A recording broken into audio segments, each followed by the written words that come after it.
नमस्कार, मैं हूं दिबांजलि मित्रा।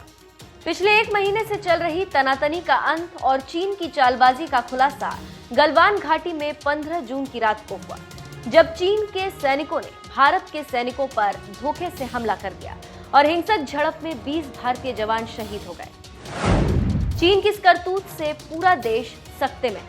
इसके बाद भी चीन अपनी करतूत से बाज नहीं आ रहा।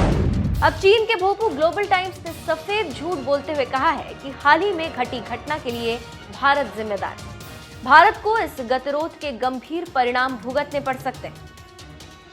अखबार ने लिखा है कि अगर भारत ने सीमा पर तनाव बढ़ाया तो उसे 3 फ्रंट पर लड़ना पड़ सकता है। ग्लोबल टाइम्स के मुताबिक पाकिस्तान और नेपाल के चीन से अच्छे रिश्ते हैं, लिहाजा जंग हुई तो भारत को चीन, पाकिस्तान या नेपाल से एक साथ जंग करनी पड़ सकती, और अगर ऐसा हुआ तो भारत की विनाशकारी हार होगी।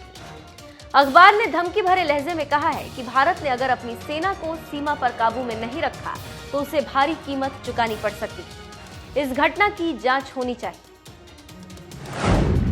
ग्लोबल टाइम्स के अनुसार चीनी स्टेट काउंसलर और विदेश मंत्री वांग यी ने सीमा टकराव के संबंध में बुधवार को भारतीय विदेश मंत्री से बात की और उनसे कहा कि चीन लद्दाख में एलएसी पर हुई घटना की गहन जांच की मांग करता है, साथ ही चाहता है कि उन लोगों को कड़ी सजा मिले जो इसके लिए जिम्मेदार है। इसके अलावा भारतीय सीमावर्ती सैनिकों को सख्त अनुशासन में रहना चाहिए।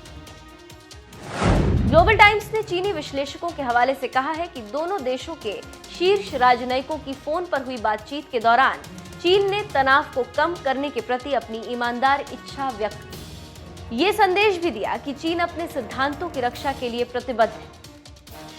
तो आप समझ सकते हैं कि चीन का हर सरकारी विभाग और मंत्री कैसे अपनी गलती को छुपाने के लिए भारत के खिलाफ किस तरह प्रोपेगेंडा चला रहा है और अपनी गलती ना मानते हुए भारत को गलत ठहराने की बात कर रहा है।